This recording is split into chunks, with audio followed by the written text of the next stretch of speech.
Okay, hello everyone. It's good to see you again. My name is LL Cool Dean. It's just L Dean. Originally, I wanted to come here and tell a story about my brother.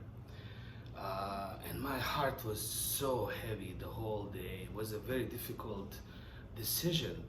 But then when you came in and you told me, or you told us about October and the ghost stories, suddenly this huge rock fell from my heart, and now I feel much better because I can tell stories about ghosts. Because believe me, my ghost stories are much easier to digest than the story about my own brother. Scary enough, right? Now I do have a choice for you. We can have a story about a man with a horse leg, or a woman and a sheep's skin. Horse's leg. Yes, it's Horse. a great story. Okay. I'm sorry, I didn't mean to say that out loud. It's a great story, yes, it is. But you know what? I will make an executive decision and we'll do the story about the woman and the sheep.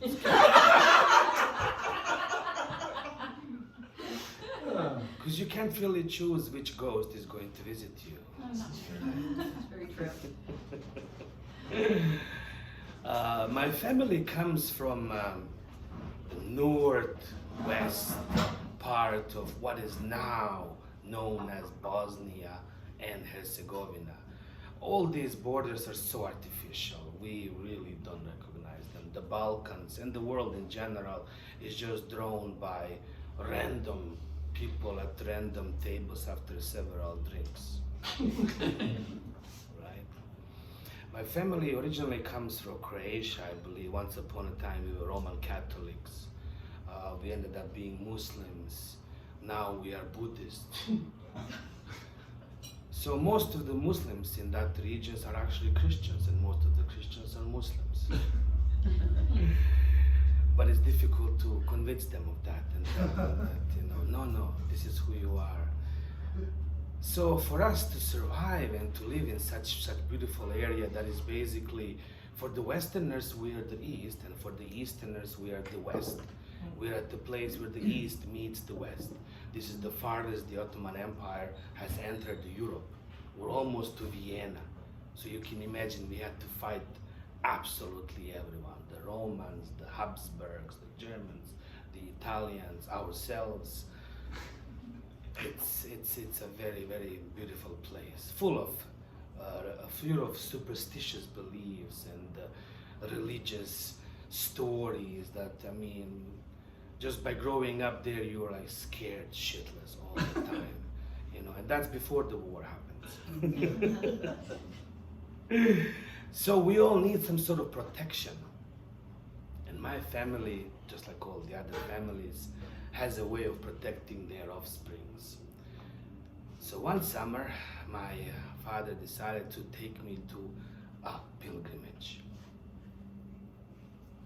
and to visit one of my grandmothers. I only had one father and one mother, but I had about 7 grandmothers and about a dozen grandfathers.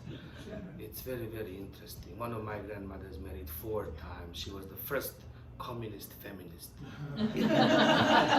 Seriously. And each 4 husbands were of different religious groups and sexualities, I guess, too. Very interesting. So most of my grandmothers were white witches, and different in rankings and whatnot. So the one that was living in the northwest part of Bosnia was the most famous one, or infamous one. So we had to pay pilgrimage to her. My mother was dead set against it, because my mother was more sensible. After all, she had to fight, My father wanted to name me Ernest, after Ernest Hemingway. She was like, no freaking way. So I became L Dean, or now LL Cool Dean, right? Named after after basketball player that I had never heard of. There's no basketball player named by Eldin, but the story says there was one. So my mother was really dead set against this whole ordeal. She was like, no, you're not going with this. There's no way. But my father explained this is the only way for him to survive in this life. And believe me, for someone who survived a few wars, few marriages, moved around so many times, survived drugs, alcohol, all kinds of things, really I needed a lot of protection. to be 50 and to be sitting on this chair here, I had to go through a lot. And I'm really grateful. Whether this has something to do with my grandmother or not, I'm not sure, but I do believe that there is something about it. So here it is. I was told, you're gonna go in and sleep with your cousin, who was a handsome boy. At that time, I was already developing certain feelings that were out of the ordinary, and sleeping with my cousin for the first time was really, really messing up with my mind. First of all, he was a cousin. Second of all, he was a man. So I was like, what is this? Like, this is really bad. So I pushed that all aside because I'm not here for my cousin. I was there to meet the protector of our family. So at night I was told I was to sleep with my cousin in his bedroom, and because the ghost will visit that room, and that's where the designated site is, you know, for that particular experiment. It's almost like being to, like, you know, an UFO ship or something like that. Like, this is where we commit the experiments. It was really surreal, you know, but everybody was going with it, which is like the weirdest part ever. It's like being in a twilight zone, right? So my cousin said, don't worry, man, just, you know, I'll go to sleep, you'll be fine. You'll hear, you know, the door opening, somebody going up the stairs. He used the Turkish word basamat, which means stairs. So a lot of our words in our language are from Turkey, from Germany, from whoever was occupying us for a certain period of time, left some linguistic imprints. So that was the first time I had heard of that word, basamak, which means stairs in Turkish language. So it was like somebody's gonna go up the basamak, the door will open, the sheepskin that's on the wall, that was basically a sheepskin of a lamb that my grandmother killed. Because in Islamic tradition, you're supposed to kill a lamb, just like a sacrificial lamb. So we kill our own lamb and give sacrifice to our lords. I was never able to do that. So my brother killed a lamb for me. This is an honorary mention of him. So she did that, and she took the skin off of that lamb, and now that uses that skin for praying. It was really new to me because we grew up communist. There was no religion in my family. It was prohibited, you know. I was really not exposed to any sort of religious elements. It was prohibited. So suddenly I'm thrown into like bits of religion. I don't want to use the other word. And it's it. That's how it happened. My, you know, cousin got into his shorts. I got into my shorts too as well. We cuddled up. Nothing was going on, I promise you. And he fell asleep. And sure enough, around 3 o'clock in the morning, I heard the downstairs door open. And that, and then somebody's footsteps going up the stairs.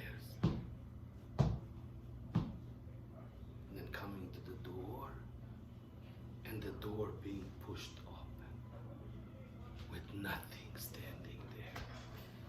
I froze.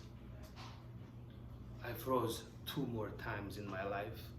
Second time when the Croatians attacked our military units at the beginning of the war, I froze.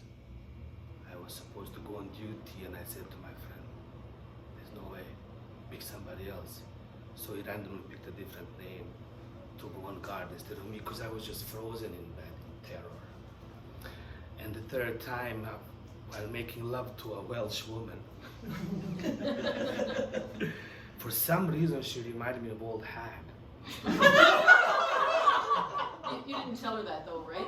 I did though. We were young at the time and everything, but just like there's something, like I looked up and it was like, wow.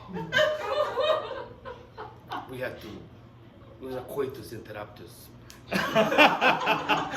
The best way not to have a baby, just tell her, you look like a hag. I apologize, it's kind of crude, but these are the things that happen. So I froze. I froze in that bed. So our ancestor, our spirit came in. Now this is the story, this is the part of the story that I don't remember because I fell asleep in the middle of this terror. What really went on, I will never know. Unless I undergo some heavy psychotherapy.